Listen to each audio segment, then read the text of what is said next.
আসসালামু আলাইকুম। কোহিনুরস ডায়েরি থেকে সকলকে স্বাগত জানাচ্ছি। আজকে আমি ডিম এবং বেগুনের কম্বিনেশনে বেগুন ভাজির নতুন একটি স্পেশাল রেসিপি আপনাদের দেখাতে যাচ্ছি। তো চলুন শুরু করা যাক। এজন্য প্রথমে আমরা দিয়ে দিব তেল ফ্রাই প্যানে।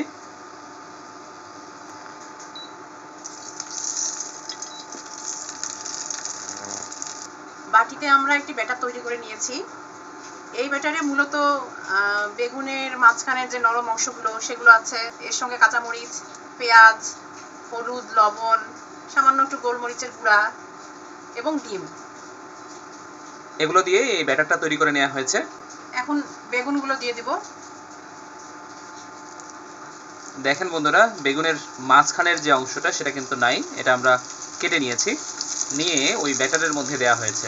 এখন ব্যাটারগুলো বেগুনের মাঝখানের অংশে দিয়ে দিব। বেগুনের ওই মাঝখানে যে ব্যাটারটা তৈরি করা হয়েছে সেগুলো দিয়ে দেওয়া হচ্ছে। এখন আমি বেগুনগুলো সেদ্ধ হওয়ার জন্য ঢেকে দিব। আমি ঢাকনাটা তুলে একটু চেক করছি। এখন বেগুনগুলোকে উল্টাই দিব। সুন্দর একটা গন্ধ বের হচ্ছে। বন্ধুরা, বাসায় ট্রাই করবেন এভাবে, দেখবেন যে আপনার খাবারের যে স্বাদ সেটাতে একটু ভিন্নতা চলে আসবে। এখন আবার একটু ঢেকে দিব। এখন আমি ঢাকনাটা খুলে চেক করি কি অবস্থা।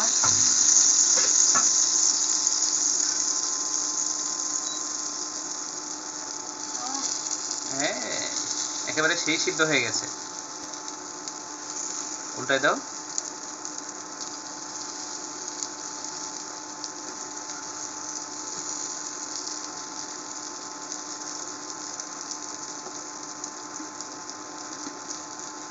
আমরা গতানুগতিক যে বেগুন ভাজি খেয়ে থাকি সেটার চেয়ে কিন্তু একবারে ভিন্ন ফ্লেভার। ঢাকনাটা খুলে দেখে নিব। এতে বেগুন সেদ্ধ হয়ে গেছে, এখন নামানো যাক।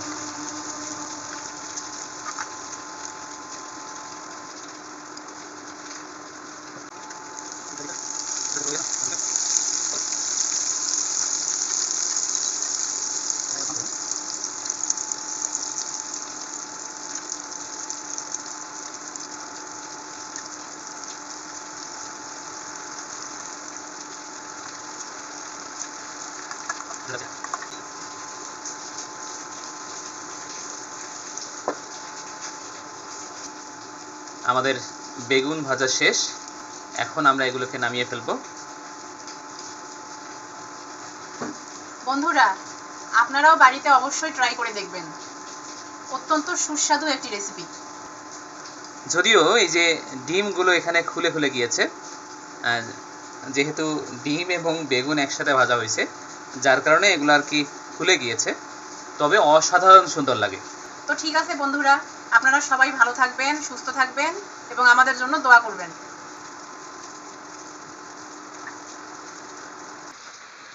এই যে দেখুন বন্ধুরা, বেগুন ভাজিটা কতটা লোভনীয় হয়েছে। আপনারা যদি বাসায় ট্রাই করেন তাহলে বুঝতে পারবেন যে এইভাবে বেগুন ভাজি করলে এর স্বাদ কতটা বেড়ে যায়। দর্শক বন্ধুরা, আজকের মতো আমরা এখানেই শেষ করছি। ভিডিওটি যদি ভালো লাগে তাহলে অবশ্যই লাইক এবং কমেন্ট করবেন, সেই সাথে ভিডিওটি শেয়ার করবেন এবং আমাদের চ্যানেলটি সাবস্ক্রাইব করে আমাদের সাথে থাকবেন। ধন্যবাদ বন্ধুরা, আজকে বিদায় নিচ্ছি। দেখা হবে পরবর্তী ভিডিওতে। আল্লাহ হাফেজ।